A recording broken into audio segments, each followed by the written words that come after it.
Morning student, my self Pradeep Sharma और SST teacher. Dear student, अभी तक हमने जितने टॉपिक आपको एक्सप्लेन किए हैं वो आपको पिछली वीडियोस में मिल जाएंगे। अभी इस चैप्टर ज्योग्राफी के जो आपका इकोनॉमिक्स का लास्ट चैप्टर, फर्स्ट चैप्टर चल रहा है आपका, इसका लास्ट टॉपिक है आपका sustainability of the development. Sustainability of the development यानी कि विकास का, पोषणीय विकास बोल सकते हैं आप इसे। ऐसा विकास जो कि हमारे पर्यावरण यानी कि इन्वायरमेंट को डिस्टर्ब ना करे, हार्म ना करे, और जो कुछ भी हमारे इन्वायरमेंट में अवेलेबल है as a resources can be save for the next generation. अगर हमारे पीछे वाली जनरेशन पूरा रिसोर्सेज जितना भी अवेलेबल था अगर वो खर्च कर देती तो हमें कुछ भी प्राप्त आज की डेट में नहीं होता। इसके बारे में एग्जांपल देते हैं, क्यों जरूरत है इसके लिए। आपके हम दो एग्जांपल लेते हैं। एक एग्जांपल आपकी बुक का ये ground water in India. Ground water in India की बात कर रहे हैं। अगर पिछले 20 साल का हम डाटा लेते हैं तो उसमें कम से कम 4 मीटर का जो लेवल है ग्राउंड वाटर है वो डिक्लाइन हो गया। यानी कि पहले पानी ऊपर आता था, अभी पानी नीचे आता है। अब ये ऐसा क्यों हो रहा है? क्योंकि हम ओवर यूज ऑफ वाटर कर रहे हैं। क्योंकि हर चीज का एक साइकिल होता है, हमने पहली वीडियोज में भी बताया होगा। अगर वो साइकिल टूट जाता है तो उसको रिप्लेनिश करने के लिए टाइम लगता है किसी भी रिसोर्सेज को। भले वाटर रिसोर्सेज एक रिन्यूएबल रिसोर्सेज है, लेकिन उसका भी एक टाइम पीरियड। अगर वो टूट जाता है तो वो आपका लेवल कम हो जाएगा। अगर ऐसा है, अब की ओवर यूज कहाँ कहाँ होता है? मोस्टली एग्रीकल्चर में होता है और बहुत जगह यूज होता है। जैसे एग्रीकल्चर एरिया में आप हरियाणा ले लें, पंजाब ले लें या वेस्टर्न यूपी ले लें, वहाँ पे एग्रीकल्चर जो है बहुत बड़े पैमाने पर होती है, तो ओवर इरिगेशन होता है वहाँ पर।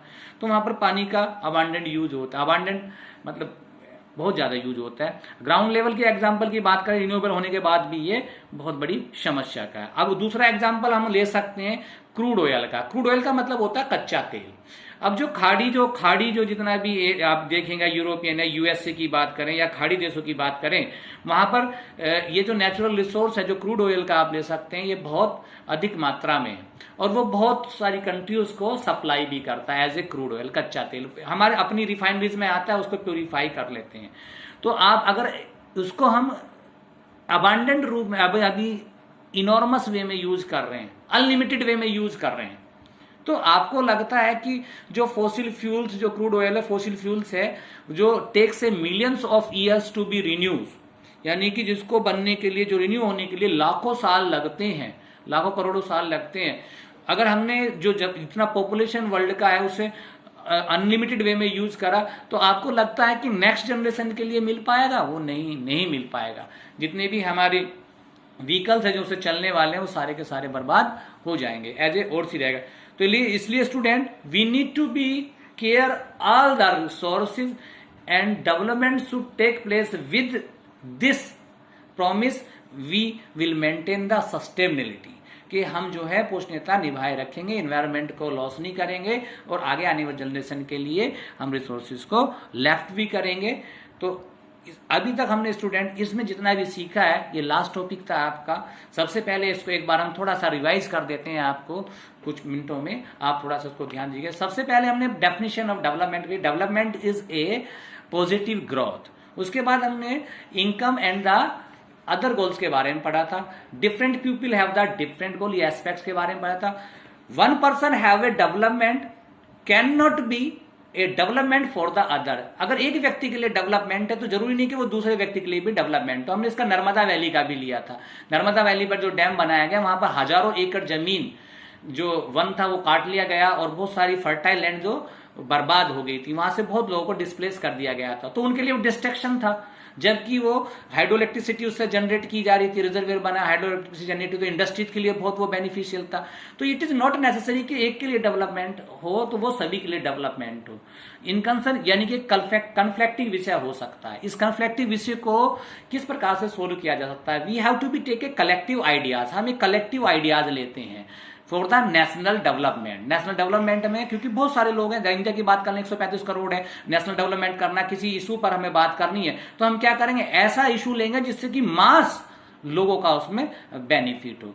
फिर हमने कहा कि अदर क्राइटेरियाज की बात करेंगे कि उसके बाद हमने कहा कि जो वर्ल्ड बैंक है किस प्रकार से कंट्रीज को रिच एंड पुअर, डेवलप्ड और अंडर डेवलप्ड बताता है। उसके लिए हमने पर कैपिटा इनकम, जिसे एवरेज इनकम भी बोलते हैं, वो एक रिपोर्ट पब्लिश की जाती है बाय द वर्ल्ड बैंक। उससे वर्ल्ड बैंक रिपोर्ट जो प्रस्तुत करता है वो इसी के बेस पर करता है, कौन सा कंट्री रिच है कौन सा नहीं है। उसके लिए डाटा दिया गया कि अगर इतने से इतने तक है तो रिच कंट्रीज में आएगा, डेवलप कंट्रीज में आएगा, इसके बीच का तो मिडिल में आएगा, लो मिडिल में आएगा, उससे नीचे में आएगा अंडर लो में आएगा। ये हमने आपको पिछले वीडियोज में दिया था।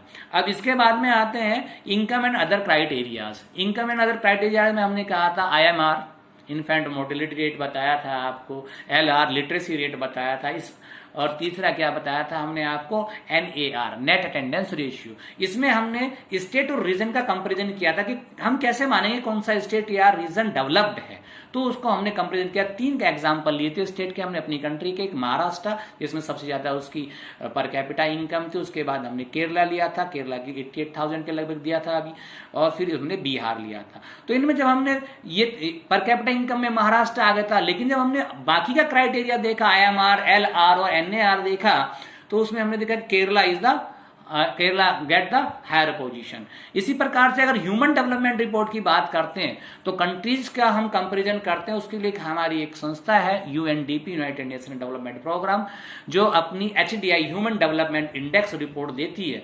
वो अभी तक जो हमने डाटा दिया था आपको 177 कंट्रीज का दिया था, विद नेबरिंग कंट्रीज में दिया था। इसमें एक श्रीलंका नेबरिंग कंट्रीज थी, उसमें बताया था किस प्रकार से ये हमारी इतनी बड़ी कंट्री होने के बावजूद भी उसका HDI रैंक हमसे बहुत ज्यादा था, जस्ट डबल था। आप देख सकते हैं क्योंकि वहां का लिटरेसी रेट, लाइफ एक्सेप्टेंसी, ये सब हम लोगों से ज्यादा था, यानी कि हेल्थ स्टेटस सबसे अच्छा हमसे ज्यादा था, लिटरेसी रेट भी ज्यादा था। हेल्थ स्टेटस के बारे में हमारे एक्टिविटीज भी दी है कि किस प्रकार से हम जानेंगे कि व्यक्ति हमारे हेल्थी है नहीं है। तो उसके लिए जनरल फॉर्मूला हमने दिया था BMI, body mass index. Body mass index equal to height in kg upon weight in kg upon height square in metre. अगर ये रिजल्ट आपका 18.5 से नीचे आता तो अंडर न्यूट्राइज। न्यूट्राइज का मतलब है कि वो बंदा हेल्दी नहीं है। 25 आता दैट्स अ हेल्दी, और मोर देन 25 यानी कि ओवर वेट है।